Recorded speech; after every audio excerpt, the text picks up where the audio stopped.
Eric Mandel are still with me in the studio. So, Ariel, first of all, give us a sense of where we are with this security agreement that has been discussed behind the scenes between Syria and Israel. Yeah, to my understanding, we're still on track for some agreement to be signed on the sidelines of the UN General Assembly later this month in New York. To my understanding, according to sources close to the Syrian government, at least the expectation is that there will be some sort of ceremony, perhaps at the White House.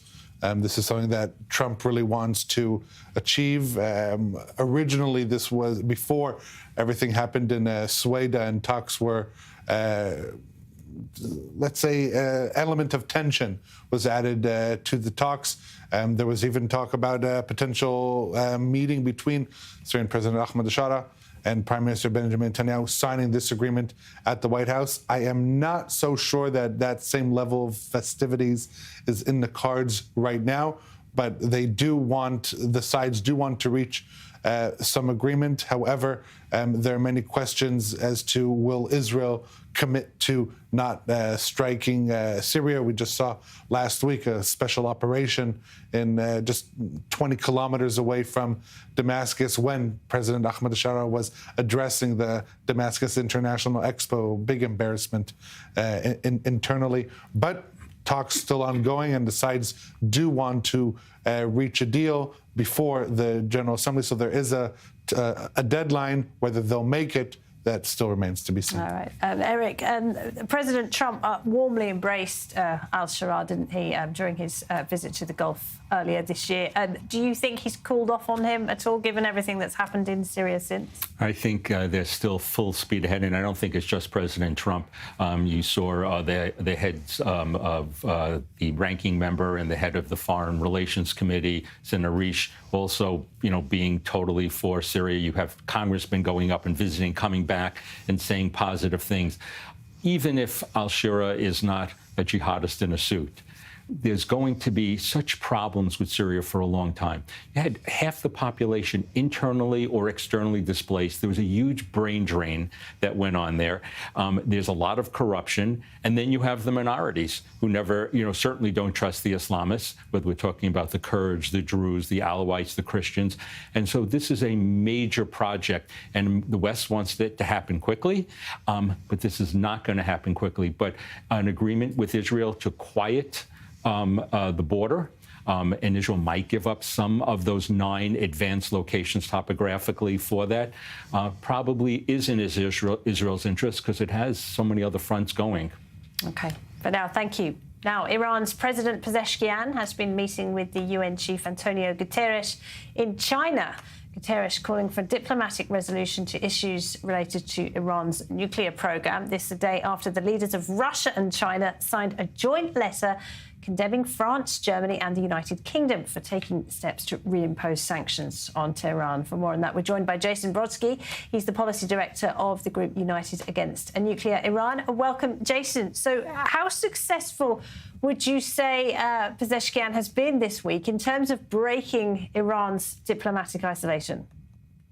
Well, it's great to be with you, Laura. I think that the Iranians are coordinating politically, clearly, with the Russians and the Chinese. But the Iranians don't really have an argument here because paragraph 11 of the UN Security Council Resolution 2231 clearly states that when a JCPOA participant is in significant noncompliance or non-performance with their JCPOA obligations, another JCPOA participant, in their own determination, can trigger the snapback sanctions mechanism under that same resolution. So China and Iran and Russia are really throwing around a lot of legal and procedural red herrings, but at the end of the day, they don't have an argument. Well, the Iranian diplomat, Ali Larijani, the head of the Iranian nuclear negotiating team, he said that the path for talks is still open. He's reaching out to the United States.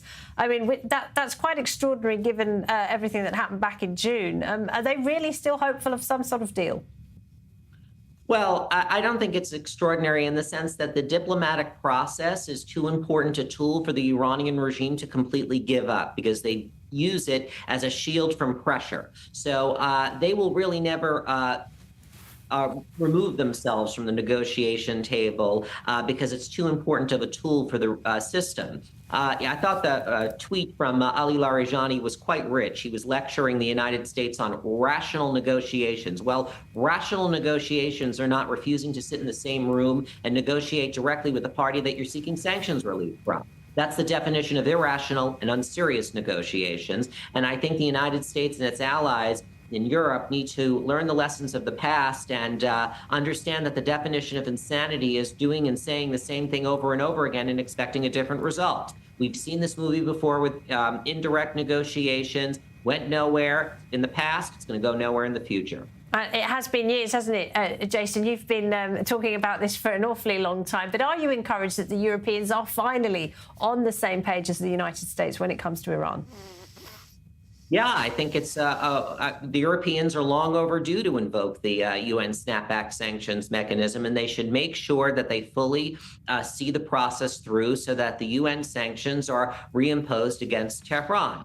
That is absolutely critical. It's absolutely important to restore the UN arms embargo against the Islamic Republic to prevent them from rebuilding after Operation Midnight Hammer and Operation Rising Lion. It's important to restore the restrictions on Iran's ballistic missile program as well, that the snapback would put back in place to prevent Iran from rebuilding as well. So these are very important restrictions to have on the books, and we can't just have this complacent attitude with Iran where we let international restrictions expire on the leading state sponsor of terrorism and hope that some kind of fantasy diplomatic solution will be achieved, because the reality is there will not be a durable diplomatic solution or a happy ending with Iran as long as the Islamic Republic is in charge and Ali Khamenei or a like-minded successor is in his chair. Jason, many thanks. Jason Brodsky there. Thank you. Eric Mandel, a quick word from you on Iran. The Iranians are down, but not out, if you like. But are you more optimistic about the situation than you were, say, 6 months ago? Not at all. But I'm optimistic because of the military, the kinetic strike that definitely set them back. But as far as using diplomacy as a tool, they're going to do this. I'm thinking that they are going to re-engage with the Europeans to get a 6 months extension, and they could undo their snapback sanctions. One thing as a caveat, it is possible that the United States actually could also call for snapback, even though they left from the JCPOA as a permanent member of the Security Council. And I think right now is a good time more to pile on doing that. But your guest certainly makes a very good point. The spots of Iran are not changing, and regime change would be the only thing that would work. Eric, thank you very much. Ariel. Yeah, interesting that you said they will ask for a 6 month extension, because to my understanding, up-to-date intelligence assessments indicate that within 6 to 12 months, the Iranians will be able to rebuild their air defense capabilities, restart their ballistic missile program, as well as move towards reestablishing a lot of their nuclear facilities that could be operational within 18 months. But within 6 months, a lot of their defenses will be up and running if the current trajectory continues. All right, Ariel, thank you very much. And Eric Mandel, thank you so much for coming in. We appreciate it. Thank you.